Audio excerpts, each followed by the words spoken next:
Hello everyone, Fish Den 365 here. We're in the parking lot getting ready to launch our boat today. So we're going to take you from where we were in our last video, and that was bass fishing tackle storage solutions. We're going to show you how we utilize the methodology from storing our tackle to selecting our tackle to bringing it onto the lake and actually figuring out how to catch fish. So today we're actually practicing for a tournament. There's going to be a tournament here tomorrow. It's a 3-hour tournament in the evening. I'll be fishing with my daughter Melissa. I can't wait to get out and fish with her, and so we're looking forward to that. Today the goal is I have 4 hours to come out here, take a look at what I can find as far as figuring out some patterns, what the fish are doing. I'll be looking at some weed beds, some deep weeds, points. I'll be fishing some deep water today. I'll be mixing some things up. I have 8 rods rigged today. So the goal for me is to actually be able to pare these down to some lesser number tomorrow, maybe 4 to 6 rods. And so I hope to be able to learn within the 4 hours here what I'm going to need for tomorrow. Now I know this lake very well, so normally if I didn't know this lake I would certainly need a whole lot more time. But because I know the lake very well and I know what the seasonal patterns are and what's going on, I don't feel that I need as much time, so I can save some time. Just spend about 4 hours today figuring some things out, and then hopefully we can report to you how we did tomorrow night. So remember, we're certified bassified. So far, we got one fish, and I hooked the fish rather deeply. And when I was pulling the hook out of its mouth, I actually broke the hook. You probably can't see it, but that's what's left of the hook, a little piece there. The fish took it really deep. It was in some thick weeds. It was across the lake where the wind was blowing quite a bit. And I didn't realize I had a fish right away until I saw my line go, and I thought, that's not my bait falling anymore, that's a fish. So I set the hook. There was a 16-inch largemouth, and because he had the hook so deep, I just wanted to get that hook out of him as best I could and get him back in the water. So when the hook broke off, that was probably the best thing that could have happened, because he was hooked nearly in the gullet, and I put him back and he swam away strong, so hopefully he'll survive. So so far we've fished 3 areas, and we're learning a little bit about how to put things together for tomorrow evening. But I still have several spots to go. I'm gonna take a time out and have a little lunch, and then we'll continue again and see where it takes us.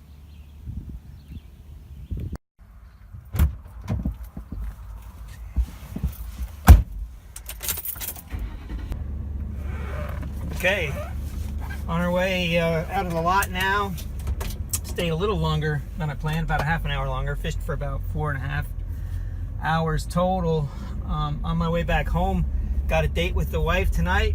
We're going to a AAA baseball game, and she won raffle tickets. So we're gonna get to go see this game and have box seats, and we're gonna have some good food, and I'm really looking forward to it. So I certainly don't want to be late for that. So we ended up with 3 good fish today. I got pictures of 2 of them, and so we'll show you those if I haven't already. We were fishing a specific type of weeds, milfoil. One of the things that I've noticed this year on this lake, when we have years with lots of rain, we get that, it looks like lime green snot growing all over the weeds. And a lot of the locals down here claim that the fish don't like it. I don't know if the fish like it or not, but what I do know is it is very difficult to fish efficiently and effectively in that stuff, because it just gets all over your line, all over your baits, and you're constantly peeling the crap off, and it's just like snot. It's just not pleasant to deal with. So my goal today was to find some weed beds where that stuff was not prevalent. I did. The good thing about that is there were fish there. I caught fish in 3 different spots. The bad thing about it is those same kind of weeds are what everybody else is looking for too. So I may have company, although I have to say the weeds that I did fish today were not in real popular areas. So we'll see how that goes tomorrow. I have some decisions to make about where to start and where to fish tomorrow evening. I was here a week ago practicing for the tournament last Thursday, which I was not able to fish. I had to take my dad to an appointment, so I missed it. But the practice, I fished a different area of the lake, and I caught a 4-pounder in a similar area though, a good strong thick milfoil weed edge, but it was at the opposite end of the lake. So when you're fishing these 3-hour tournaments, it's wise to find areas that are kind of close to one another. We oftentimes call it a triangle of areas where you can just kind of rotate around that triangle, and when you can do that, it puts the odds in your favor because you're not wasting a whole lot of time running from one spot to the next. This lake is about 1,500 acres, but it's a 20 horsepower limit on the motors for your boat, so you can't get around blazingly fast. And because of that, it's best when you're only fishing a 3-hour tournament, it's best to try and find some areas that are close to each other, and then you can just kind of do a milk run and maybe circulate through those areas. So I have some decisions to make, because sometimes I'll do that, and other times I'll fish what I've known. And so I have to make a decision between now and tomorrow. I did find fish today that were very close to one another in different areas, and also close to an area that I caught a good fish on last week. So it's very likely that I will triangulate those areas, fish the triangle, and rotate through. If I feel that I need a big fish, I may go to that other spot. That's the thing. It's a 2-fish limit. If you get it. The other thing is, I didn't really fish any deep water today at all. I just didn't spend the time. And so I'll know a little more after this tournament tomorrow. If I catch a 4 and a 3 pounder and it's not enough to win because someone else or other people are catching 5s, then I know I got to start looking at deeper water and fishing a little bit differently and thinking differently about what I'm doing. So there's that aspect, and we'll know more by the end of tomorrow. And it's all going to be depending upon how other people are doing. So there's a couple of things to think about tonight. I know which baits that I'll suggest that my daughter use. I'm probably going to use 2 baits primarily and give the same 2 baits to her, so we'll be doubling up and throwing these lures. I caught them on 2 baits today, and one of those was a sweet beaver, and the other was a Kitech swing impact fat. Big deer here, almost got really close to hitting him, but I got through. So those were the 2 baits that I was throwing today. I also have a special jig that I throw quite often. Usually that's the one that catches the bigger fish for me, so I'll be throwing that tomorrow quite a bit also. So when I do a fishing trip like this, especially when it's in preparation for a tournament, I grade myself on how well I've done. And I grade myself on a number of different categories. So today I would give myself a B-, maybe even a C. And the reason for that is I knew I only had 4 hours going into this thing, and I got distracted a little bit. I didn't utilize the time like I planned to. So I started out well. I went to a number of different areas. Didn't like what I was seeing because that snot was in the weeds. Found some areas where there wasn't any snot, caught some fish, and then I love fishing lily pads. I love the pad bite, and I had to check the pad bite out. So I went up all the way up to the upper end of the lake. There's a nice pad field up there. It's not fully in yet, but it's strong, it's thick, and I decided to just take a look at it, fish it for maybe 50 yards, not much, and not much time, and then get out of there and then keep focused on what I wanted to do. But what I did instead was, when I got into those pads, I started fishing them, and there were fish blowing up in them.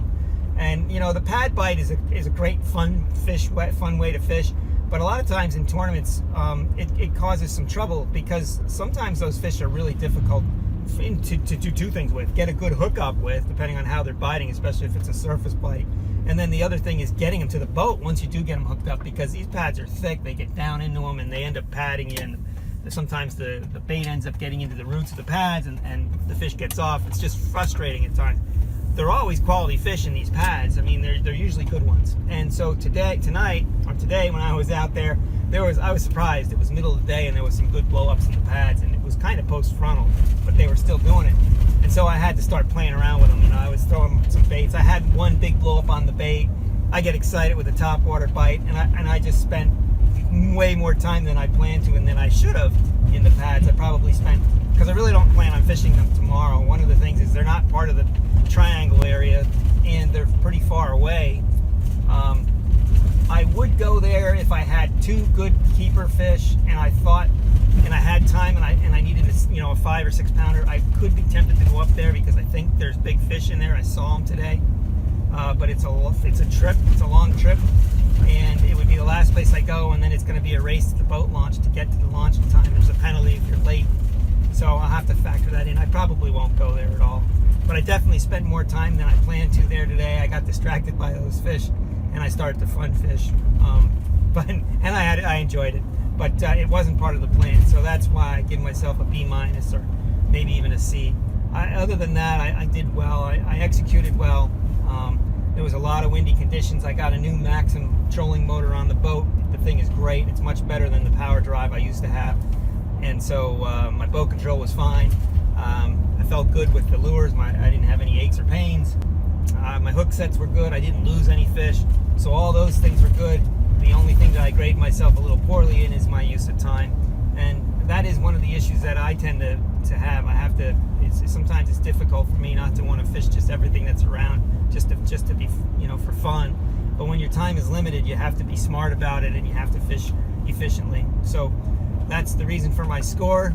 And I would suggest that if you like to fish, even if you're not fishing tournaments, even if you're just fun fishing and you want to improve your game, come up with a game plan, try and do the best you can to stick to it. If it doesn't work, change it, that's fine. But then always score yourself on how well you did, how well you executed, how your mental attitude was during the time when you were fishing. Did you stay positive when something negative happened? Did you waste time when you shouldn't have? Those kind of things. Grade yourself, make note of it, and try and improve it going forward. The other thing I do, my memory is I have a very strange memory. I remember things that hardly anyone else ever would, and then I forget things that are that you wouldn't think that I would forget. And so I'm aware of that. And so what I do is I keep a log of how well I did and what I did, especially if it's, if it's going to be a tournament where you're fishing for a few days and you're practicing for a few days. And what I do is, with these phones, they got recorders on iPhones today and all these smartphones. So I use the recorder on my smartphone, and I actually later, when I have time, I'll try and put it into an Access database. I haven't done that as much lately. I just don't seem to have the time, and I don't think, where I'm fishing, I have enough experience where I'm not getting hurt by not doing that. So, but it is a good idea. I actually have a recorder that I take the iPhone and play that and play it onto a recorder, so I have a record of pretty much every fishing trip I've done, and that goes all the way back to the mid-70s. So I've been doing that, keeping logbooks back then when I was a kid, and then along with the technology, I started recording what I do, what my trips, how I'm doing. So with that recording, that becomes very important though, because what happens is sometimes you forget some things. Like I'll make mental notes of what I saw, and I might have saw something that I didn't fish, or maybe nothing happened there when I did fish it, but it still looked really good. There was still something about it that had got my attention. And so sometimes I'll forget that later on, and in a week or 2 or 3 weeks later, I'll re-listen to that and I'll be reminded. And that has paid off big time for me, listening and then finding out, oh yeah, I remember this now. Whereas otherwise I would have completely forgot.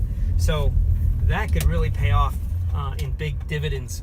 And it's something that I suggest that if you're serious about bass fishing, that you do it too, because it'll pay off handsomely over time. All right, well, here you go, buddy. All right, thank you, $100 for the lunker, $400. That was a $500 night you got there. Awesome. Good job, man.